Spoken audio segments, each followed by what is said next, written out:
আদল প্রতিষ্ঠা করার জন্য নামাজের ভিতরে আদল আছে না নাই? তাদিলে আরকান, আপনি রুকুতে যতক্ষণ, রুকু থেকে দাঁড়িয়ে ততক্ষণ, সেজদায় যতক্ষণ, দুই সেজদার মধ্যখানে ততক্ষণ। এগুলো যারা মেনটেন করে না, ইমাম আবু হানিফা ছাড়া বাকি তিন ইমাম বলেছেন তাদিলে আরকানটা হলো ফরজ, আর ইমাম আবু হানিফা রাহিমাহুল্লাহ বলেছেন এটা হলো ওয়াজিব। আমাদের দেশে যেটার সবচেয়ে বেশি ঘাটতি হয়, রুকু থেকে উঠে রব্বানা লাকাল হামদ কওয়া যায় না, ফট করে সেজদায় চলে যায়। আছে না নাই? বিশ্বনবী বলছেন সল্লু কামার আইতুমুনি। কিসের আপনার এত তাড়াহুড়া? আপনি রুকু থেকে ওঠেন, বিশ্বনবী বলছেন এই যে হাড্ডিটা বাঁকা হলো, এই হাড্ডির উপর হাড্ডি পড়া পর্যন্ত আপনাকে দাঁড়াতে হবে।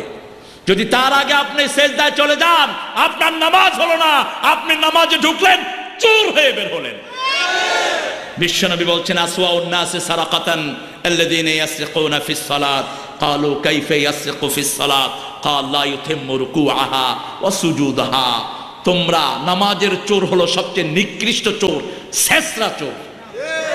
শেষরা চোর বুঝেন তো, যেগুলো পাপোশ চুরি করে, এগুলো কি চোর? এর পরে আর চোর হইতে পারে না। সবচেয়ে নিকৃষ্ট চোর হলো নামাজ চোর। সাহাবায়ে কেরাম বলেন নামাজ চুরি করে কেমনে? বিশ্বনবী বললেন রুকু সেজদা ঠিক মতো করে না, এদের নাম হলো নামাজ চোর। উঠলো সামি আল্লাহ, আল্লাহু আকবার, আবার দুই সেজদার মধ্যখানে তাসবিহ করে, মনে হয় তাসবিহ নাই। আরে ভাই, বিশ্বনবী পড়েছেন, আপনি কাকে অনুসরণ করবেন? রাসূল সাল্লাল্লাহু আলাইহি ওয়াসাল্লাম পড়েছেন, রুকু থেকে উঠে লম্বা দোয়া পড়তেন মুহাম্মদ সাল্লাল্লাহু। একজন সাহাবী বলেছেন হামদান কাসীরান তাইয়িবান মুবারাকান ফি, এটাকে বিশ্বনবী সমর্থন করেছেন, কিন্তু বিশ্বনবী নিজে এর চেয়ে অনেক লম্বা দোয়া পড়তেন। রাসূল সাল্লাল্লাহু আলাইহি ওয়াসাল্লাম পড়তেন মিলউল আরদ মিলউস সামাওয়াত মিলউ মা তাশাউ মিন বাদ আহলুস সামাই আল মাদ আনতা হাক্কু মা ক্বালা লাকাল আবদ কুল্লুনা লাকা আবদ আল্লাহুম্মা লা মানিআ লিমা আতাইত ওয়া লা মু'তিয়া লিমা মানাআত ওয়া লা ইয়ানফাউ যাল জাদ্দ মিনকাল জাদ। এর দূর পড়তেন রুকু থেকে উঠে। কি দৌড়াদৌড়ি আমাদের লোকদের!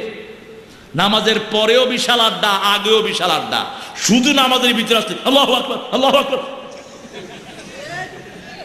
আছে না নাই?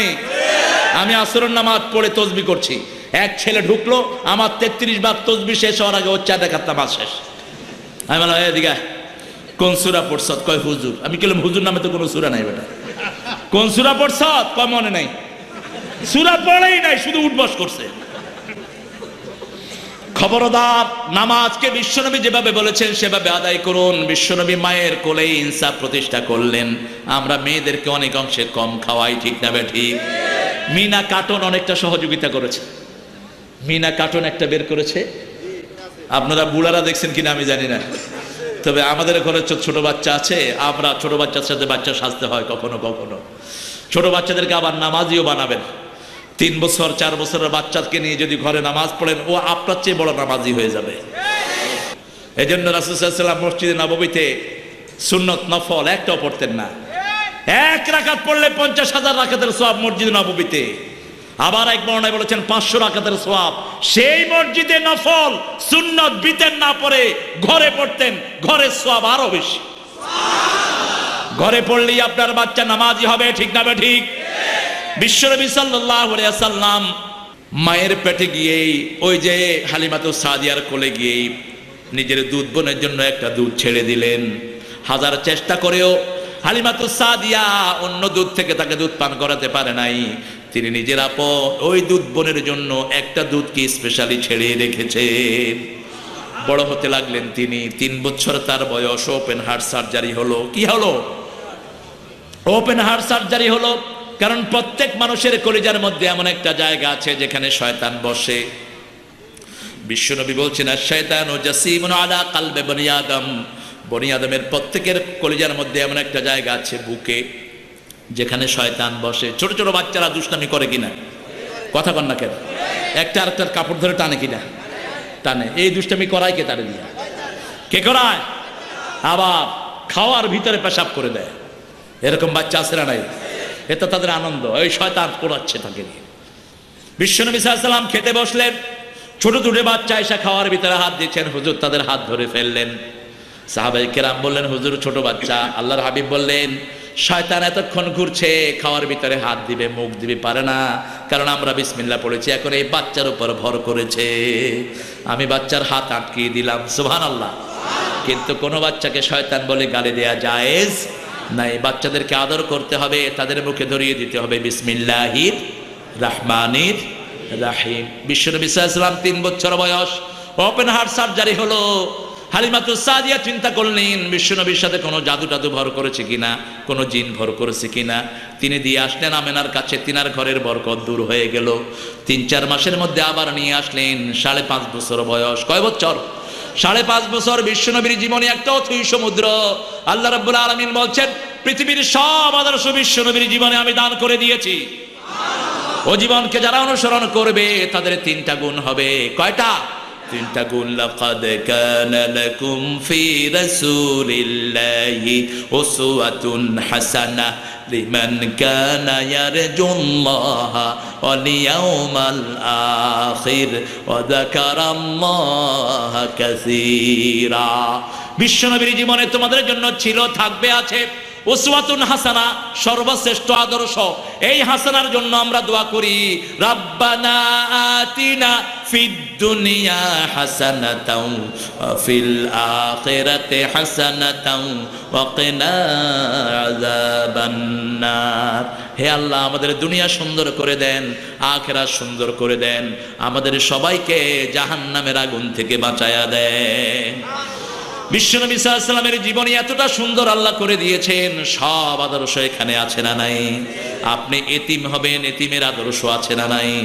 বিশ্বনবী 5.5 বছর বয়স, নিজের ঘরে আসলেন। মাঠে গিয়ে কখনো তিনি খেলতেন না। তিনি ছিলেন শিশুকাল থেকে নেতা। শিশুকাল থেকে কি? তিনি বলতেন, আনা সাইয়্যিদে বলদে আদম, এই পৃথিবীর যত সন্তান আল্লাহ দুনিয়ায় পাঠিয়েছেন, আল্লাহ আমাকে সবার নেতা বানিয়ে দিয়েছে। আমি সবার নেতা, নবীদেরও নেতা, মুসল্লিদেরও নেতা। বিশ্বনবী সাল্লাল্লাহু আলাইহি ওয়াসাল্লাম 5.5 বছর বয়সে মক্কায় আসলেন। মাঠে যেতেন, তিনি লিডার। এই তুমি এখানে খেলো, তুমি এখানে খেলো, তুমি এখানে খেলো। তিনি কোনো জড় পদার্থের মতো ছিলেন না, অত্যন্ত জবিয়াল, আনন্দপ্রিয় একজন মানুষ। আলহামদুলিল্লাহ। বৃষ্টি হতো, তিনি বৃষ্টিতে ভিজতেন সাহাবায়ে কেরামকে নিয়ে। নতুন বৃষ্টি যখন আসতো, দূরে চলে যেতেন কোন মরুদ্যানে যেখানে পানি আছে, গোসল করতেন সেখানে গিয়ে। আলহামদুলিল্লাহ। আবার নিজের বিবিদের সাথে দৌড় দিতেন মুহাম্মদ সাল্লাল্লাহু, মা আয়েশার সাথে দৌড় দিতেন। আবার মা আয়েশাকে পুতুল খেলার সময় দিতেন মুহাম্মদ সাল্লাল্লাহু। ঘরের সবগুলো কাজে সহযোগিতা করতেন। মসজিদে নববী থেকে ঘরে এসেই প্রথম হাতে ঝাড়ু নিয়ে ঘরটা ঝাড়ু দিতেন মুহাম্মদ সাল্লাল্লাহু আলাইহি সাল্লাম। মা আয়েশা বলতেন, আমি আটার খামির করতাম, বিশ্বনবী চুলায় আগুন দিতেন, আমি রুটি বানাতাম, বিশ্বনবী বসে বসে ছ্যাঁক দিয়ে দিতেন। আর আমরা হলাম এক একজন নবাব সলিমুল্লাহ কুতকুত। টাকা পয়সা কামায়, ওই তাড়াতাড়ি রুটি আন। মনে হয় চাকরানি রাখছে ঘরের বউকে। তুই বেয়াদব, তোর কাছে বিশ্বনবীর কোনো সুন্নত নাই। তোমার বিবি তোমার চাকরানি নয়, দুনিয়ার সর্বশ্রেষ্ঠ ব্যবহার বিবির সাথে করতে হবে। কার কথা? কার কথা? আল্লাহর কথা। আবার স্বামীর অধিকার আছে না নাই?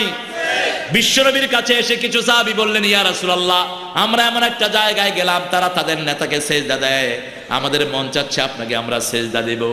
আল্লাহর হাবিব বললেন, দুনিয়ার কোনো মানুষের সামনে মানুষের সেজদা দেয়া জায়েজ?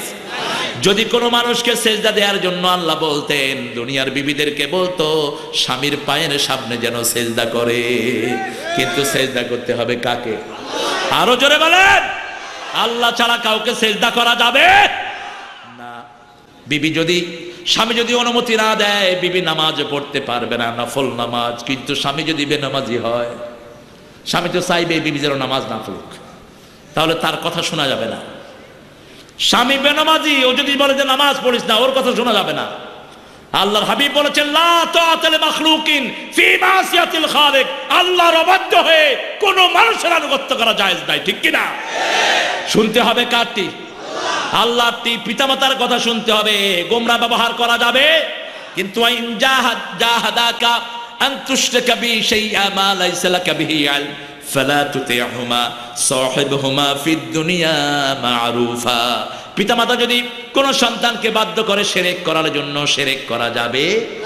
কথা কন না কেন? শিরক করা যাবে? কোন কবরের কোন বরকত নেই। বরকত হলো মসজিদের। কিসের বরকত? মসজিদের বরকত। মসজিদে সেজদা দাও, কপাল খুলে দিবেন কে? বাংলাদেশের মানুষ সেজদা করে বেশি, এজন্য বরকত বেশি। ধানের খনি আমার দেশে আছে না নাই? কয়লার খনি আছে না নাই? তেলের খনি আছে না নাই? গ্যাসের খনি আছে না নাই? সোরের খনি আছে না নাই?